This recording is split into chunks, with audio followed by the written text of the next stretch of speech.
Hello, I'm Amy Trigg. I am an actor and writer from Essex. I wrote a play called Reasons You Shouldn't Love Me, which was co-produced by Payne's Plough. And Reasons is a one-woman show about a woman called Juno, and it's about her navigating her early adulthood whilst dealing with trauma from her childhood. And she has spina bifida, like me. So I started off as an actor. I trained in musical theatre at Mount View, and when I left I was completely focused on being an actor.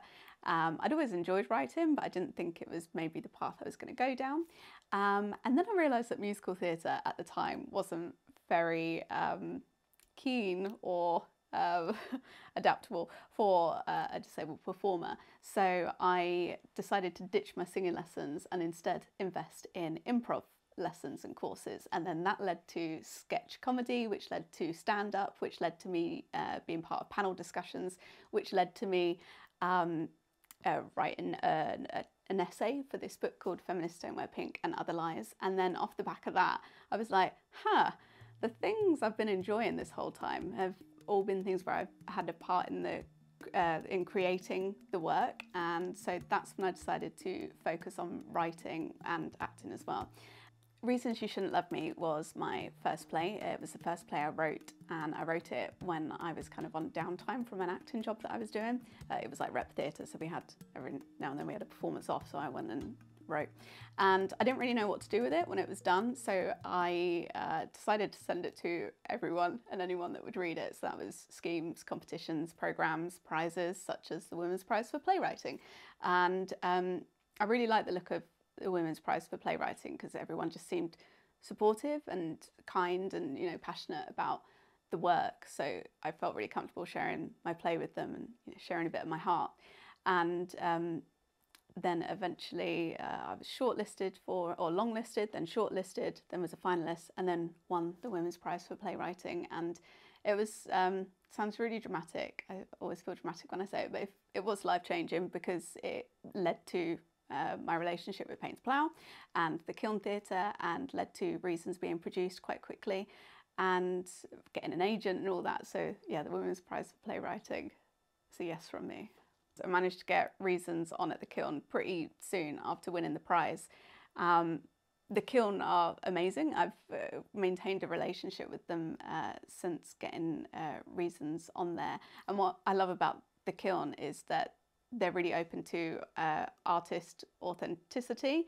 You know, they care about the integrity of their artists and make sure that what they put on the stage is something that the writer, director, whoever really believe in. And I think giving that freedom to writers, especially, you know, me, it was my first play, being given that freedom was, yeah, I was very, very lucky to be in that situation at that point. And I'm on attachment with the Kiln now, writing another play.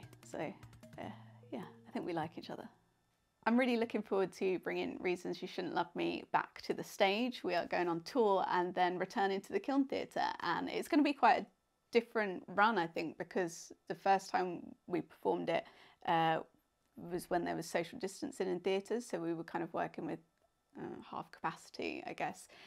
So going back and doing it at the Kiln with a full audience is it's going to be really exciting. I wrote Reasons because I felt like it was an important play that should exist, and it didn't, and I thought, well, I guess I'll go for it. It's a play that for me is a love letter to my younger self, and I hope that younger humans who maybe find themselves in a similar situation to me see a little bit of themselves reflected in the play. And actually beyond that, I hope it's a universal story that people can relate to. But I think, yeah, the reason I wrote it is because I wanted people to see themselves on stage. I think that all art should be a mix of light and shade. So with Reasons, I really like playing about with making the audience laugh, making them feel comfortable, and then suddenly being like, bam, drama. Because I think it's good to make the audience feel comfortable and then throw them off kilter a little bit, keep them on their toes. There is obviously a lack of disability representation on stage and screen, but I do think it's improving, and I think it would be remiss of me not to say that there were loads of artists before me, and, there were my peers who were working really hard to get those characters on stage and get those stories seen. But I think with Reasons, the thing it does for changing the perception of disability is, yes, educating and at some point answering the question, why is she disabled? But also making sure that before that, the audience gets to know Juno as a character and falls in love with her and sees themselves in her. I think often people see stories that, like say a non-disabled person sees a story about a disabled person and thinks, okay, I'll watch it, but that's nothing to do with me. And hopefully Reasons changes that and makes it more universal. The best bit of advice I've got as a writer, an actor, and kind of person in general is to take the work seriously, but not necessarily yourself. And I think it just helps me take myself and my ego out of the work and create something without the constraints of that. When it comes to tips for writers who are starting out, I think it's really good to hear your work out loud. So if you have a nice group of friends, maybe you're part of a playwriting group, or I know that me and my friends got together and read plays over Zoom during lockdown, something like that. If you can ask nicely and get them to maybe read your play, that's really, really helpful. And I think as well, for me, I always read a lot of my work out loud. I think the actor side of my brain wants to make sure that the lines are all comfortable to say and everything. So I think that's really helpful, reading it out loud and recording yourself and then listening it back, like when you're in the car or something. I really like. And also finding your network, finding your tribe of writers who you can text in the middle of the night and be like, I've got a deadline, help. That's been a lifesaver for me, having those WhatsApp groups to reach out to. The change I'd like to see in the theatre sector is making sure that the people we're finally welcoming into the sector have the opportunity to climb up the ladder, because I feel like, we are becoming more diverse and we are opening the doors a little bit more, and there are different ways of getting into the industry now. I'm not saying it's easy, and I'm not saying that all the problems are solved.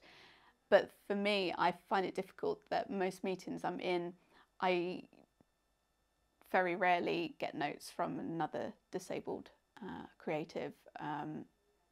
And I just think diversity higher up is something that needs to be addressed. And not just for disability, I'm thinking everything, let's solve all the world's problems.